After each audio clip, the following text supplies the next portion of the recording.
Hola a todos, yo soy Kenneth Bracho y esto es Dime Más, una serie de entrevistas en las cuales voy a tener charlas con perfiles bastante diferentes, pero que coinciden en querer aportar algo de valor, ya sea desde su perspectiva como activistas o también desde su labor como profesionales. Este es el programa número 1, así que les voy a pedir mucho apoyo para que lo compartan con sus amigos, familia, con quien ustedes quieran. Y por supuesto, me dejen saber sus comentarios. Si lo quieren hacer aquí, está perfecto. Y si no, me pueden encontrar básicamente en todas las redes sociales como Kenneth Bracho, @Kenneth Bracho. Espero que les parezca de interés y por supuesto que se queden con algo de estas charlas. Sin más por el momento, los dejo con mi primer invitado. Paco, otra vez muchas gracias por tu tiempo. De nuevo, te agradezco que estés acá con nosotros. Yo quisiera empezar con que nos contaras a qué te dedicas y cuál es tu función, cuál es el rol dentro de la organización para la que trabajas. Pues muchas gracias, Kenneth, por este espacio. Gracias y saludos hasta allá. Pues mira, yo me dedico a la seguridad vial, soy especialista en seguridad vial y ahora le estoy agregando con enfoque sistémico. Ahorita les platico un poquito de qué se trata del enfoque sistémico. Fundé una asociación civil son 16 años prácticamente ya de que la constituimos y bueno, pues me dedico precisamente por mi tema a la consultoría en seguridad vial. Entonces, asesoro empresas, gobiernos municipales, gobiernos estatales también, para pues, desarrollar políticas en seguridad vial. En el caso de las empresas, pues obviamente para reducir su siniestralidad o sus riesgos, y en el caso de los gobiernos, pues para desarrollar políticas públicas que puedan salvar vidas. Buenísimo, Paco. Y bueno, dentro de este contexto, justo platicábamos también un poquito fuera de la entrevista, ¿cómo es que te podemos entender o te podemos como comprender en la labor como activista? Me parece que lo que tú estás haciendo con la fundación tiene y toca muchos puntos precisamente que tienen que ver con el activismo, ya sea hasta político, precisamente por lo que decías tú, de desarrollar estas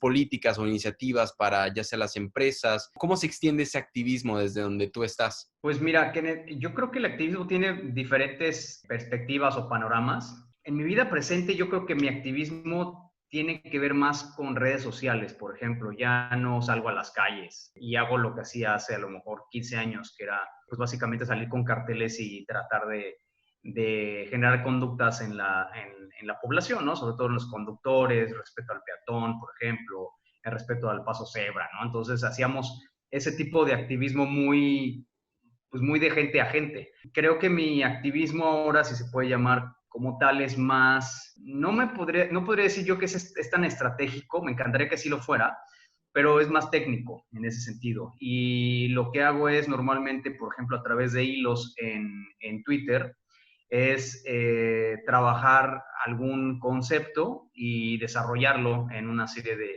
de tweets, pues totalmente o lo más fundamentado posible, de tal suerte que se conviertan como en referentes técnicos muy fáciles de leer y muy fáciles de ubicar. Creo que por ahí es el rol que estoy jugando hoy en día y bueno, pues esa es un poco la manera en que estoy incidiendo en el quehacer de la seguridad vial en el país. Ahora, justo lo que platicabas, Paco, en cuanto a hace años, sí salías con carteles y todo, era también lo que te iba a decir. Actualmente, ¿tú sabes de algún movimiento que tenga que ver con seguridad vial que todavía esté haciendo ese tipo de activismo en México? ¿Hay algún tipo de movimiento que exista dentro de ese contexto? Creo que a cada rato hay cosas así, tal vez no hay iguales, por supuesto, pero sí el tomar calles y convertirlas en espacios públicos utilizables para la gente de nuevo, ¿no? En vez de que circulen coches por ahí, pues los tomas para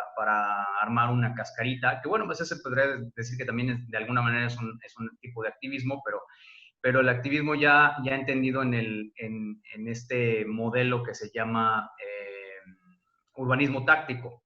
El urbanismo táctico lo que hace es justamente a través de intervenciones momentáneas tratar de darle un significado diferente al espacio. Y entonces, por ejemplo, haces un mini parquecito, entonces pones una alfombra de pasto, pones una banca y tomas un pedazo de calle para que la gente se sienta y se pone a tocar música, por ejemplo, ¿no? O en un espacio de una calle la cierras y la gente se pone a hacer yoga. Ese tipo de activismo también es muy de alguna manera vinculante con la sociedad y tiene mucho que ver con la seguridad vial, porque en el momento que tú quitas coches, pues obviamente nunca vas a tener un accidente de tránsito. Ahora, justo con lo que comentas, Paco, también va ligado con la pregunta que te quería hacer. Todo este tipo de activismo siento que en muchas ocasiones viene derivado de alguna situación personal, de alguna situación particular que a las personas las lleva a poner atención sobre esa situación, ¿no? Y sobre qué podrían hacer para estar de alguna manera involucrados. Con respecto a eso, ¿cuáles son para ti las influencias, ya sea de información o de otros movimientos, de otras asociaciones? Llamamos también como otros activistas que tú estás viendo ahora mismo tienen esa función, ¿no? De llamar a la gente, de acercarse a la gente, o las cuales tienen también la característica de que hacen que la gente se pueda acercar a ellos fácilmente. Tocaste un punto muy interesante, en donde la gente cuando se ve involucrada es cuando realmente se acerca más a participar. No es fácil que este tema sea tan atractivo para una gente común que no ha sufrido un accidente en carne propia. Lo que luego están haciendo, por ejemplo, otras organizaciones que acaban haciendo seguridad vial, es porque hay fondos internacionales económicos sobre los cuales se pueden aplicar. Pero me parece que las organizaciones que más tienen esta participación vinculativa son estas organizaciones que nacen de las víctimas, que nacen de una pérdida de alguien y que encuentran o buscan encontrarle el sentido a través de procurar la justicia, por un lado, y se van dando cuenta que más que procurar la justicia, al final son soluciones mucho más complejas que tienen que ver con el quehacer político, con el quehacer del ejercicio público de las funciones. Y ahí es donde empiezan las presiones para que se construyan leyes mejores, para que haya mejores calles, para que algún día a ver si se puede que haya licencias de nuevo, ¿no? Licencias que realmente certifiquen tus aptitudes, para que se presione para que haya autos más seguros. En fin, pues empiezan a haber una serie de causas más técnicas que derivan de la causa inicial, que es la búsqueda de la justicia en el caso de las pérdidas de vidas, ¿no? Pero en ese caso, Paco, como comentas, siempre o en la mayoría de los casos van a ser personas acercándose hacia las asociaciones, ¿cierto? En México, en tu experiencia, no es o es fácil que alguien, un ciudadano o un movimiento ciudadano genere ese cambio desde materia de ley, si ellos intentaran impulsar algo desde ese lado, o siempre tiene que venir motivado, digamos que por alguno de estos organismos internacionales. Bueno, son dos cosas un poco diferentes. Una es cómo luchas desde lo social y la otra es cómo fondeas organizaciones ya constituidas, ¿no? Entonces, por un lado, sí, efectivamente existen activistas fuertes, sobre todo me atrevería a pensar que hay dos grandes grupos, son los ciclistas y los peatones. Estos dos grupos activistas, algunos tienen constituidas organizaciones, algunos buscan fondeos, algunos solamente de las aportaciones de ellos mismos, pero con este tipo de agenda, pero muy específico, no es tanto de seguridad vial, pero es de movilidad de alguna manera. Y claro, los peatones y los ciclistas suelen ser de las víctimas más vulnerables, entonces hace todo el sentido que dentro de la agenda peatonal o dentro de la agenda ciclista se busque la seguridad vial. Entonces, ahí sí hay una facilidad de adherencia por el rol que juega o el interés que juega la gente en estos temas. En el tema peatonal nos interesa, por ejemplo, volver a tener calles para que los niños vuelvan a jugar, por ejemplo, en la calle. Siempre el que una banqueta o una calle tenga mucha gente, pues ayuda a muchas cosas. Te digo, a la salud, al bienestar, a la calidad de vida, al comercio, y la calle Madero en la Ciudad de México es un ejemplo. Entonces, se traduce en muchos beneficios para la ciudad, desde que es una ciudad más segura, porque claro, en una calle con mucha gente, pues es menos fácil que ocurran delitos. Entonces, estos dos grupos, pues justamente agremian a gente que encuentra esa necesidad para poder buscar opciones de una ciudad más amigable y se traduce, te digo, en seguridad vial de alguna manera, pero no es tan puntual de la seguridad vial. Y por otro lado están otros organismos que son un poco más técnicos, que se dedican pues a la movilidad sustentable, algunos de ellos, y otros a la seguridad vial propiamente, y que buscan estos fondeos internacionales para poder realizar trabajos que se conviertan después en manuales, guías, intervenciones, política pública, iniciativas de ley, etcétera. Entonces, estos dos polos, digamos, muchas veces conviven juntos para poder generar un activismo que reúne los diferentes puntos de vista o las diferentes maneras de hacer este activismo, precisamente. Ahora, justo en ese último punto que tocas, Paco, los manuales. ¿Existe un manual en México de seguridad vial que sea de alguna manera elaborado por estas organizaciones y aceptado por el gobierno? Por ejemplo, los parámetros que utilizan, digamos, instituciones como Tránsito del Estado, ¿están en correlación con esos manuales de seguridad vial? Existen muchos manuales, existen muchas guías y muchas leyes, ¿no? Porque la seguridad vial es multidisciplinaria, entonces tienes que tener manuales, por ejemplo, para enseñar a conducir, ¿no? O sea, manuales para las autoescuelas propiamente, que son con los que enseñarían la técnica de conducción, ¿no? A un alumno, a un aspirante de una licencia. En teoría, porque en México pues, sabes que no es así como muy profesional el asunto. Entonces, sí hay algunos manuales, normalmente vienen de fuera, no son mexicanos, y se adaptan medianamente y quien los quiere agarrar, los agarra. Ese es un ejemplo. Pero tenemos un manual de señalización de parte de la Secretaría de Comunicaciones y Transportes. Tenemos regulaciones muy específicas de normas oficiales de transporte pesado, de transporte de carga, de materiales peligrosos. Tenemos otras que tienen que ver con autobuses. Normalmente estas normas tienen que ver con transporte federal y lo que es transporte privado pues corresponde más bien a los estados. Y ahí es donde muchas veces ahí sí faltan muchas cosas que se tengan que desarrollar. Los manuales o las guías internacionales son las de la Organización Mundial de la Salud, que son los que establecen los parámetros para generar la política pública de cada país. Y en el caso de México, como es un estado confederado, es decir, cada uno de los estados tiene su independencia, pues cada uno de los estados hace o no lo que puede o lo que quiere con estos manuales. O sea, puede realmente estudiarlos o simplemente los ignora porque ni siquiera los conoce, ¿no? Porque no tenemos ninguna regulación nacional que te diga a ti, estado o municipio, tienes que cuadrarte con esto que está marcando la OMS, ¿no? Por ejemplo, el caso del Plan del Diseño y de Acción por la Seguridad Vial 2011-2020, que marca un modelo de 5 pilares muy bien estructurados y que, sin embargo, pues nadie sabe cómo usarlo porque es un modelo sistémico de intervención de la seguridad vial. Si quieres ahí, de una vez, aprovecho para explicar qué es la seguridad vial sistémica. La Claro. seguridad vial sistémica no es responsabilizar al usuario exclusivamente. Hay un choque, un atropellamiento, y pues nos vamos sobre el que resulte responsable. Y hasta ahí queda, ¿no? Y entonces buscamos justicia y nada más, pero no se buscan soluciones detrás. Bueno, lo que está pretendiendo el abordaje sistémico es de cada evento de estos aprender lecciones, pero también entender que el ser humano comete errores y que hay un principio ético en donde ninguna muerte debería ser aceptable. Vamos a poner un ejemplo, un puente peatonal, ¿no? Sí. Los puentes peatonales normalmente no los usan los peatones. Entonces, ¿qué es lo que te dice la seguridad vial tradicional? Pues hay que obligar a los peatones a que se suban al puente.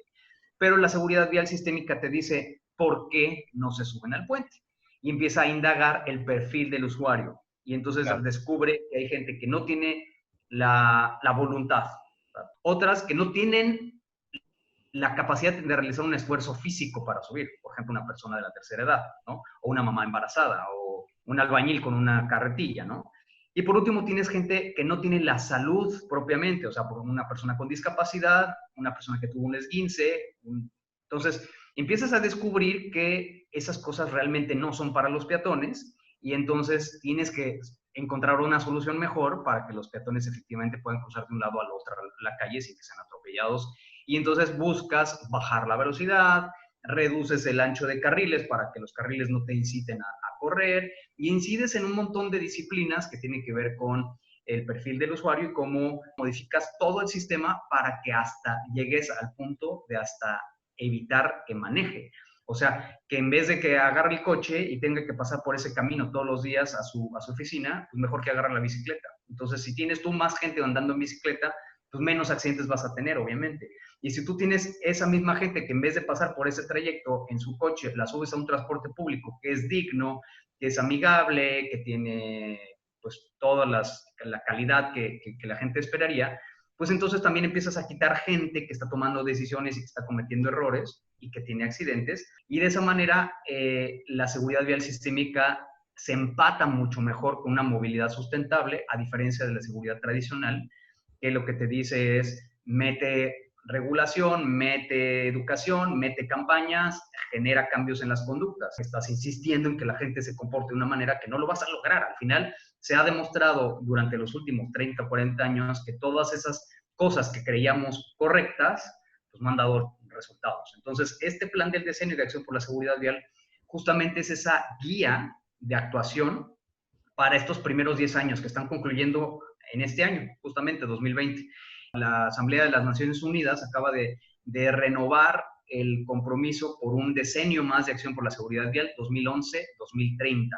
Eso significa que durante otros 10 años estableceremos pues, nuevos esfuerzos para salvar vidas. El objetivo es que se salven el 50% de las personas que estarían pues, condenadas a morir, básicamente por el sistema de movilidad que tenemos. No lo logramos en el decenio que está terminando, pero se espera que para el 2030 ya tengamos un avance, pues a lo mejor no del 50%, pero si logramos pues a lo mejor la mitad de eso, pues sería ya un gran avance, pero eso implica grandes esfuerzos, grandes voluntades políticas y desde luego presupuestos importantes de parte de los gobiernos y capacidad técnica. Si no tenemos gente que sepa hacer las cosas, pues por mucha voluntad van a querer hacer lo que se hizo durante los últimos 80 años, que no ha dado resultados. Pero desde esa perspectiva, Paco, justo la pregunta que te iba yo a hacer tenía que ver con los puentes peatonales, porque he sabido que en México las personas no ocupan los puentes peatonales, ¿no? Y justo nos estás explicando que tiene que ver con esta situación de tal vez no es que los puentes peatonales no puedan o no sean funcionales, sino las personas que lo necesitan no tienen las características, como tú dices, para poderlo utilizar. Que es creo que también lo que el concepto de las ciudades inteligentes están tratando de hacer, ¿no? Como de acercar ese tipo de servicios y hacerlos mucho más amigables, mucho más cómodos para que las personas lo empiecen a utilizar. En ese contexto te iba a decir, la situación, por ejemplo, del cinturón de seguridad y estas campañas que se hicieron como tan fuertes hace años ya, sería el ejemplo entonces de lo contrario a la parte sistemática que nos estás explicando? Pues no me atrevería a pensar que eso fuera tan contrario, porque la forma de comunicar la sensibilización hacia el conductor o hacia los pasajeros sí ha cambiado un poco, se ha vuelto tal vez un poco menos sanguinaria y más técnica de alguna manera. Por supuesto hay excepciones, ¿no? Pero, o sea, de repente sí hay campañas todavía muy fuertes. Pero me parece que lo más importante que sí se está haciendo de manera sistémica, por ejemplo, es que ya tienes una alerta del uso del cinturón. Entonces, el coche ya te está ayudando, te está diciendo, mira, estos no lo traen y además te voy a poner una lucecita y además te voy a estar fastidiando con una alerta, ¿no? Acústica. Eso es más sistémico. Ahora con la pandemia se ha ayudado muchísimo, por ejemplo, ampliando bicicarriles que básicamente te están matando bueno, calles completas o carriles completos que tradicionalmente han sido usados por autos y hoy en día están siendo usados por la bicicleta. Entonces, ese tipo de incentivos son mucho más sistémicos y eso me va a bajar accidentes, me va a bajar un montón de cosas y no tengo que hacer campaña para que la gente se ponga el cinturón. Entonces, eso de ponerse el cinturón, pues sí, claro que se tiene que hacer, pero pues, otras soluciones más enredadas te ayudan a resolver el problema de fondo, que es el que la gente simplemente deje de manejar, deje de usar el coche. Claro. Paco, ya para terminar esta conversación, que en verdad está muy interesante con lo que dices, hay tantas cosas que no sabemos de seguridad vial. Quisiera que nos dejaras con algún mensaje, ya sea algunos puntos o un par de consejos que las personas comunes y corrientes, las que no estén involucradas con seguridad vial o con activismo, pero algo que podríamos estar haciendo para tener un impacto justo en este tema, o cosas que podríamos estar prestando atención para poder, de nuevo, no sea ponernos nosotros en riesgo y ayudar a que las personas tampoco estén en riesgo cuando se trata de materia de seguridad vial. Mira, esa pregunta es interesantísima y yo te la contestaría en dos partes. Una es la parte, digamos, personal del día a día que podemos hacer para efectivamente reducir nuestros riesgos, para no afectar a los demás y afectarnos a nosotros mismos. Y bueno, son las conductas de seguridad que nos corresponden a nosotros asumir, pero entendiendo que también en algún momento podemos cometer un error. Y ahí es donde contestaría con la otra parte. Necesitamos elegir personas que estén en la administración pública, que tienen al menos la voluntad política para hacer las cosas en serio. O sea, normalmente en México y en básicamente toda Latinoamérica, y Estados Unidos tampoco es la excepción, el poder se deposita en aquellos sedientos de poder que están en los partidos políticos y que normalmente, obviamente no de todos, hay gente muy valiosa, por supuesto, pero hay gente que no tiene la más pálida idea de cómo hacer las cosas bien para construir política pública y están simplemente ahí por poder, ¿no? Entonces, creo que la responsabilidad más grande es elegir a la gente que creamos que puede generar las políticas públicas más adecuadas para tener una movilidad segura.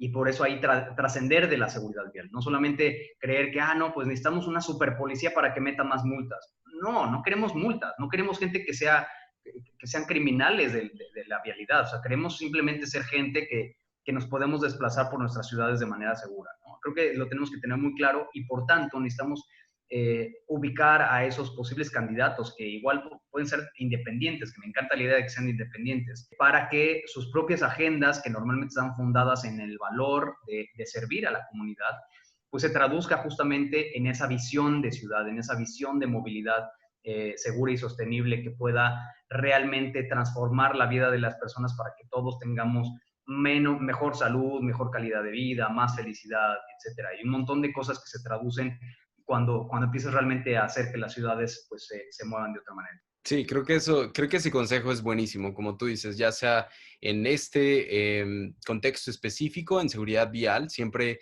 estar al pendiente de lo que esos candidatos tienen en sus agendas y no solamente también checarlo cuando están en las agendas, ¿no? Sino que cuando lleguen podamos darle seguimiento a que en verdad estén cumpliendo con las cosas que han prometido. Creo que eso, como dices, sería la parte de activismo que las personas normales podríamos estar haciendo. Para los hilos en Twitter que me comentabas al principio, ¿dónde los pueden encontrar? Igual yo voy a poner todo en la descripción del video, voy a poner el link para tu página y los handles, pero si los puedes compartir ahora, igual para que aparezcan en este momento y que puedan ahí ir y seguirte y leer esos hilos que nos estabas diciendo. Ahora puedes compartir e informar a las personas de alguna manera sobre este tipo de temas que también te digo resultan bastante interesantes, sobre todo desde la perspectiva de algo que, como decías, es un tema difícil porque no estamos tan informados, no resulta todo el tiempo interesante, pero tiene mucho impacto con la vida en general. Entonces, me parece que si esa información está ahí disponible, siempre es bueno ir y checarla.